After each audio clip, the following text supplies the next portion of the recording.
Hi friends, എല്ലാവർക്കും AJ's ക്രിയേഷൻസിൻ്റെ പുതിയൊരു എപ്പിസോഡിലേക്ക് സ്വാഗതം. നിങ്ങളെല്ലാവരും ആദ്യമായിട്ടാണ് ഈ ചാനൽ കാണുന്നതെങ്കിൽ സബ്സ്ക്രൈബ് ചെയ്യാൻ മറക്കരുത്. അർച്ചന ഇപ്പോൾ കമലയൊക്കെ കാണുന്നതിനായി അവരുടെ വീട്ടിലേക്ക് വന്നിരിക്കുകയാണ്. പർദ്ദ ധരിച്ച് ആയിഷ എന്ന പേരുമായിട്ടാണ് ഇപ്പോൾ അർച്ചന അവിടേക്ക് എത്തിയിരിക്കുന്നത്. കമലയൊക്കെയായി സംസാരിച്ചിരിക്കുകയാണ് ഇപ്പോൾ അർച്ചന. ഇതേ സമയം തന്നെ ആതിരയെ കാണിക്കുന്നുണ്ട്. ആതിര ഇപ്പോൾ വേറെ നിവർത്തിയില്ലാതെ കനകാംബരം മുതലാളി അയാളുടെ ക്യാബിനിലേക്ക് വിളിച്ചിട്ടുണ്ടായിരുന്നു. അങ്ങനെ അവിടേക്ക് ചെന്നിരിക്കുകയാണ്. കുറച്ച് ഫോട്ടോസൊക്കെ കാണിച്ച് നേരത്തെ തന്നെ ആതിരയെ ഭീഷണിപ്പെടുത്തിയിരുന്നു. എന്നാൽ ഇപ്പോൾ വീണ്ടും കുറച്ച് ഫോട്ടോസൊക്കെ കാണിച്ചു കൊടുക്കുന്നുണ്ട്. എനിക്കിതൊന്നും കാണണ്ട എന്ന് ആതിര പറയുന്നുണ്ട്. ഉടനെ കനകാംബരൻ പറയുന്നു, നീ കണ്ടില്ലെങ്കിൽ നീ കാണുന്നതിന് മുൻപേ നാട്ടുകാർ കാണുമെന്നും അയാൾ പറയുന്നുണ്ട്. നീ തീരുമാനിക്കുക, ഇത് നാട്ടുകാർ കാണണോ വേണ്ടയോ എന്ന്. അങ്ങനെ ഇപ്പോൾ കനകാംബരൻ കുറച്ച് വീഡിയോസും ഫോട്ടോസും ഒക്കെ കാണിച്ചു കൊടുക്കുന്നുണ്ട് ആതിരയെ. എങ്ങനെയുണ്ട്, കൊള്ളാമോ എന്നും ഇപ്പോൾ കനകാംബരൻ ചോദിക്കുന്നുണ്ട്. ഇത് കണ്ട് ആകെ ഞെട്ടി നിൽക്കുകയാണ് ആതിര. ആ ഫോട്ടോസ് ഇങ്ങതാ, നിങ്ങളെന്നെ ചതിക്കുകയായിരുന്നു അല്ലേ? മര്യാദയ്ക്ക് ആ ഫോട്ടോസെല്ലാം ഡിലീറ്റ് ആക്കാനാണ് പറഞ്ഞത് എന്നൊക്കെ ആതിര ഇപ്പോൾ കനകാംബരനോട് പറയുന്നു. ഇത് കേട്ട് കനകാംബരൻ പറയുന്നുണ്ട്, ഇതെല്ലാം ഡിലീറ്റ് ആക്കിയാലും എൻ്റെ ലാപ്ടോപ്പിൽ ഇതിനേക്കാൾ ഭംഗിയായി തന്നെ ഇതിൻ്റെ കോപ്പികൾ സൂക്ഷിച്ചു വെച്ചിട്ടുണ്ട് എന്നൊക്കെ പറയുന്നത് കേട്ട് ആതിര ഇപ്പോൾ നിന്ന് കരയുന്നുണ്ട്. അങ്ങനെ ഇപ്പോൾ ആതിര അന്ന് നടന്ന സംഭവങ്ങളൊക്കെ ഒന്ന് ആലോചിച്ചെടുക്കുന്നുണ്ട്. അന്ന് ആ പരസ്യത്തിന് വേണ്ടി ഡ്രസ്സ് മാറിയ ആ ഒരു സംഭവമായിരുന്നു ഒളിക്യാമറ വെച്ച് അയാൾ ഷൂട്ട് ചെയ്തെടുത്തിരിക്കുന്നത്. ആതിര വിഷമിക്കേണ്ട കാര്യമില്ല, ഞാനിത് ആരെയും കാണിക്കില്ല. എനിക്ക് വേണമെങ്കിൽ ഒരു സിനിമാ നടിയെ വെച്ച് ഈ പരസ്യം ഷൂട്ട് ചെയ്യിപ്പിക്കാമായിരുന്നു. പക്ഷേ നിന്നെ വെച്ചത് ചെയ്തത് മനസ്സിൽ കുറച്ച് കണക്കുകൂട്ടലുകൾ കണ്ടിട്ട് തന്നെയാണ്, അല്ലാതെ നിന്നെ സോഷ്യൽ മീഡിയയിൽ താരമാക്കാൻ വേണ്ടിയിട്ടല്ല. ഒരു കാര്യം ഞാൻ തുറന്നു പറയാം, ഞാൻ പറയുന്നത് കേട്ടാൽ എൻ്റെ കൂടെ നിന്നാൽ നിൻ്റെ ജീവിതത്തിന് ഒരു പോറൽ പോലും സംഭവിക്കില്ല എന്നൊക്കെ കനകാംബരൻ പറയുന്നുണ്ട്. ഇത് കേട്ട് കരഞ്ഞുകൊണ്ട് ആതിര പറയുന്നുണ്ട്, നിങ്ങളൊരു ദുഷ്ടനാണ്, പാവപ്പെട്ട പെൺകുട്ടികളെ ചതിച്ച് ജീവിതം നശിപ്പിക്കുന്ന ഒരാൾ എന്ന് പറയുമ്പോൾ നമ്മൾ എന്തെങ്കിലും ഒന്ന് ചെയ്താൽ അതിന് നമുക്കൊരു ലാഭം കിട്ടണ്ടേ? അല്ലാതെ നിന്നെപ്പോലെയുള്ള സാധാരണ പെൺകുട്ടികളെ കൊണ്ട് ഈ പരസ്യം ചെയ്യിപ്പിച്ചിട്ട് എനിക്കെന്താ കാര്യം? ഞാനൊരു ഉറപ്പ് തരാം, ഇത് ആരും കാണില്ല. പക്ഷേ ഞാൻ ആഗ്രഹിച്ചത് നീ എനിക്ക് തരണം.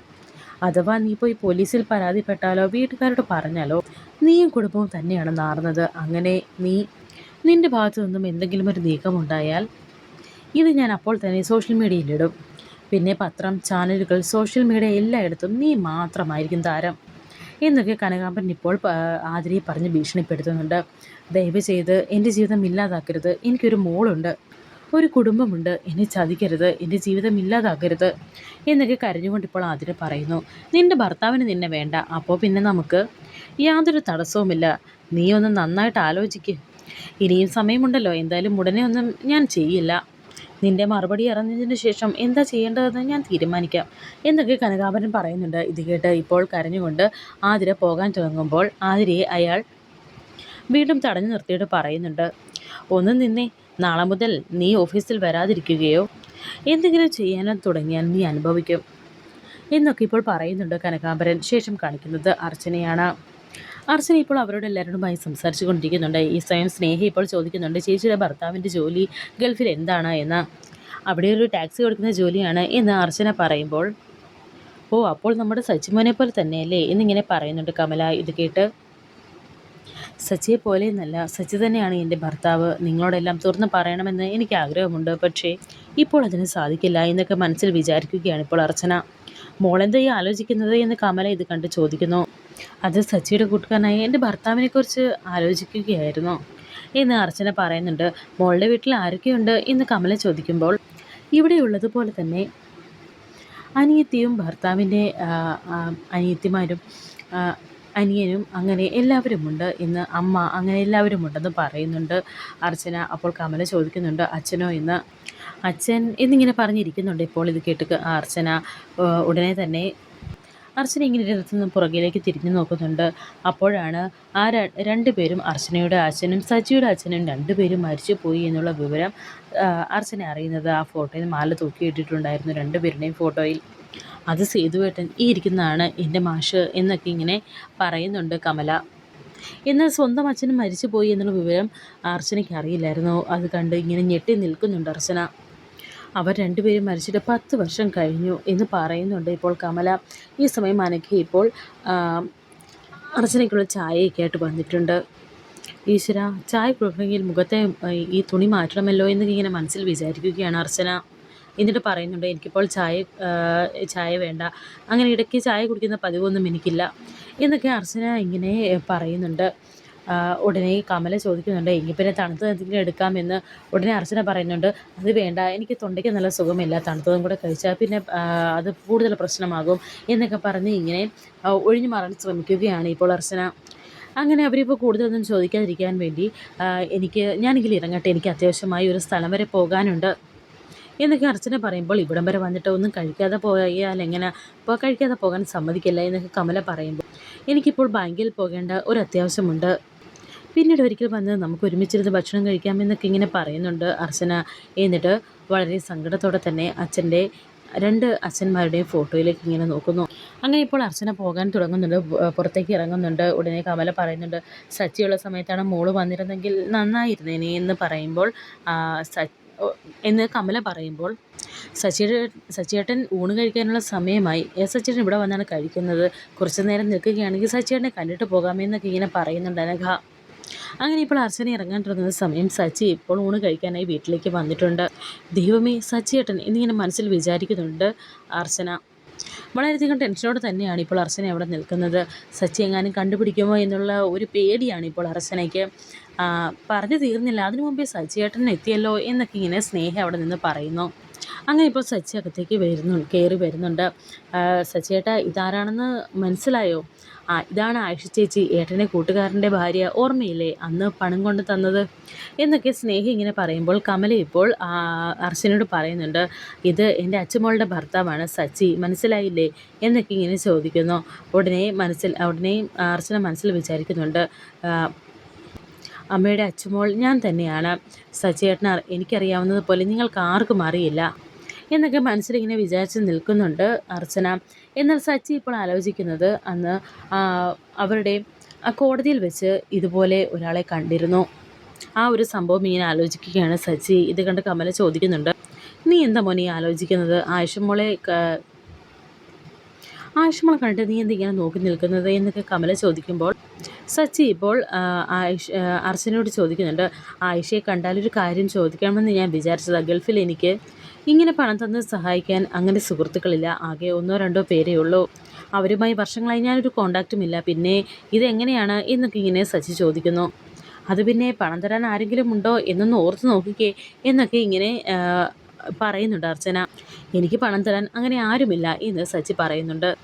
അങ്ങനെ അന്ന് നെല്ലിശ്ശേരിയിൽ നിന്ന് അവരെ അവന്തിക ഇറക്കി വിട്ടപ്പോൾ ഒരു കൂട്ടുകാരനാണ് അവരുടെ വീട് കൊടുത്തത്. അങ്ങനെ ആ ഒരു സംഭവം ഇപ്പോൾ അർച്ചന ആലോചിച്ചെടുക്കുന്നുണ്ട്. അങ്ങനെ പെട്ടെന്ന് തന്നെ ഇപ്പോൾ അർച്ചന ആ ഒരു സംഭവം പറയുന്നു. അന്ന് നെല്ലിശ്ശേരിയിൽ നിന്നും ഇറക്കി വിട്ടപ്പോൾ നിങ്ങൾ ഒരു കൂട്ടുകാരൻ്റെ വീട്ടിൽ താമസിച്ചില്ലേ, അയാളുടെ ഭാര്യയാണ് ഞാൻ എന്നൊക്കെ ഇങ്ങനെ അർച്ചന പറയുന്നു. ഉടനെ സച്ചി ചോദിക്കുന്നുണ്ട്, മാത്യൂസും ആയിഷയും തമ്മിൽ അതെങ്ങനെ എന്നൊക്കെ ഇങ്ങനെ സച്ചി ചോദിക്കുമ്പോൾ, ഉടനെ അർച്ചന പറയുന്നുണ്ട്, ഞങ്ങളുടേത് ഒരു ഇൻ്റർകാസ്റ്റ് മാരേജ് ആയിരുന്നു എന്ന്. ഇത് കേട്ട് സച്ചി പറയുന്നുണ്ട്, അങ്ങനെ ഞങ്ങളിപ്പോൾ തമ്മിൽ സംസാരിക്കാനായിട്ട് കുറേ വർഷങ്ങളായി, 10 വർഷത്തോളമായി ഞാനിപ്പോൾ മാത്യൂസുമായി സംസാരിച്ചിട്ട്. എൻ്റെ കയ്യിൽ മാത്യുവിൻ്റെ നമ്പരുമില്ല, എനിക്ക് മാത്യൂസിൻ്റെ നമ്പറൊന്ന് തരാമോ, അല്ലെങ്കിൽ ഒന്ന് വിളിച്ചു തന്നാൽ മതിയെന്നൊക്കെ ഇങ്ങനെ പറയുന്നുണ്ട് ഇപ്പോൾ സച്ചി. ഈശ്വര, കുടുങ്ങിയല്ലോ, ഞാൻ ആരെ വിളിക്കും എന്നിങ്ങനെ അർച്ചന മനസ്സിലിങ്ങനെ വളരെയധികം ടെൻഷനോടെ വിചാരിക്കുന്നു. വളരെയധികം ടെൻഷനോടെ തന്നെ ഇപ്പോൾ വേറെ നിവർത്തിയില്ലാതെ രാജീവിനെയാണ് ഇപ്പോൾ അർച്ചന വിളിക്കുന്നത്. ഹലോ മാത്യൂസ്, ഞാൻ സച്ചിയുടെ വീട്ടിൽ നിന്നാണ് വിളിക്കുന്നത് എന്ന് അർച്ചന ഇങ്ങനെ പറയുന്നുണ്ട് രാജീവിനോട്. ഹലോ സമൃദ്ധ, മാത്യൂസോ, അതാരാ എന്നൊക്കെ ഇങ്ങനെ ചോദിക്കുന്നുണ്ട് ഇപ്പോൾ രാജീവിന് സംഭവങ്ങളൊന്നും തന്നെ അറിയില്ലായിരുന്നു. ഉടനെ അർച്ചന പറയുന്നുണ്ട്, രാജീവ് പ്ലീസ് ഹെൽപ്പ് മീ എന്നൊക്കെ പറയുന്നു. അവർ കേൾക്കാതെയാണ് ഇപ്പോൾ രാജീവിനോട് അങ്ങനെ പറഞ്ഞിരിക്കുന്നത്. മാത്യൂസ് സച്ചിയുടെ ഫ്രണ്ടാണെന്ന് പറഞ്ഞിട്ട് ഇവിടെ ആർക്കും വിശ്വാസമാകുന്നില്ല.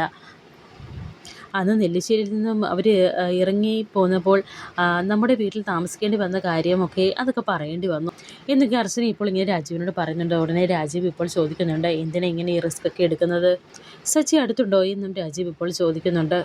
എന്താ കൊടുക്കണോ എന്ന് അർച്ചന ചോദിക്കുന്നു.